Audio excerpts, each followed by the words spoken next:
హైదరాబాద్ లో largest CREDAI non stop property show ఈ నెల 2, 3, 4 తేదీల్లో హైటెక్ సిటీ హైటెక్స్ లో.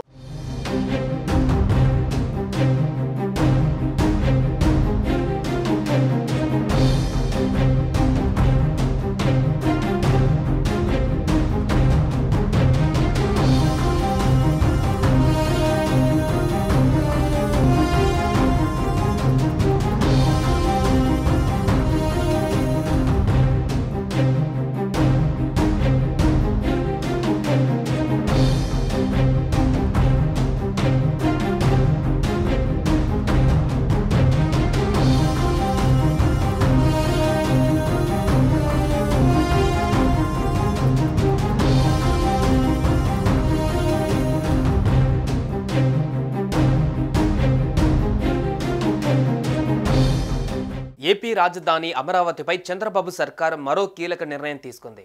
అమరావతి నిర్మాణాలలో మరింత వేగం పెంచింది ప్రభుత్వం. ఇందులో భాగంగా రాజధాని పరిధిలోని ప్రతి సెంటు భూమి సేకరణ లేదా సేకరణ విధానంలో తీసుకోవాలని నిర్ణయించింది. అయితే ఇందులో ఎవరికి ఎలాంటి మినహాయింపు ఉండదని సిఆర్డీఏ వర్గాలు స్పష్టం చేశాయి.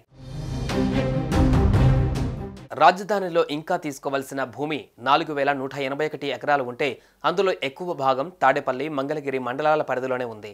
గ్రామాలు, గ్రామ కంఠాల కిందనున్న భూమి తప్ప మిగిలినదంతా తీసుకోనుంది. దీనిలో ఎవరికి ఎలాంటి మినహాయింపు ఉండదని సిఆర్డీఏ వర్గాలు స్పష్టం చేశాయి. భవనాలను సైతం సిఆర్డీఏ స్వాధీనం చేసుకునే అవకాశం ఉంది.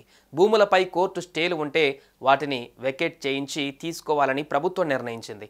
ఇప్పటి వరకు ఎవరైనా భూములు ఇవ్వకుంటే వారికి భూ సమీకరణ విధానంలో మరో అవకాశం ఇస్తున్నట్లు ఇప్పటికే ప్రకటించింది.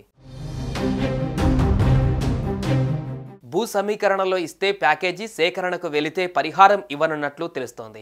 సమీకరణ విధానంలో భూములు ఇచ్చిన రైతులకు ప్రభుత్వం ఏటా కౌలు చెల్లించడంతో పాటు మెట్ట భూములు అయితే ఒక్కో ఎకరానికి 1000 చదరపు గజాల నివాసం, 250 చదరపు గజాల వాణిజ్య స్థలాలని కేటాయిస్తోంది. అదే జరీబు భూములైతే 1000 చదరపు గజాల నివాస, 450 చదరపు గజాల వాణిజ్య స్థలాలు ఇస్తారు. సమీకరణ విధానానికి ముందుకు రాని రైతులకు 2013 భూసేకరణ చట్టాన్ని అనుసరించి సహాయ, పునరావాస ప్యాకేజీని అందజేస్తారని సమాచారం. మరోవైపు రాజధాని పరిధిలో ఉన్న గ్రామాలను కదిలించకూడదంటూ సిఆర్డీఏ అధికారులు మాస్టర్ ప్లాన్ సిద్ధం చేశారు. విస్తరించిన గ్రామ కంఠాల్ని కూడా భూ సమీకరణ నుంచి మినహాయించారు.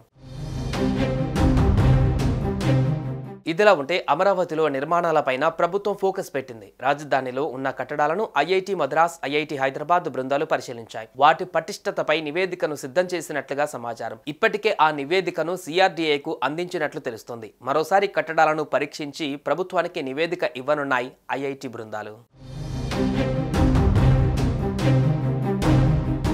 సుమన్ టీవీలో మీ పర్సనల్ అండ్ బిజినెస్ ప్రమోషన్స్ కోసం కింది నెంబర్కి కాంటాక్ట్ చేయండి.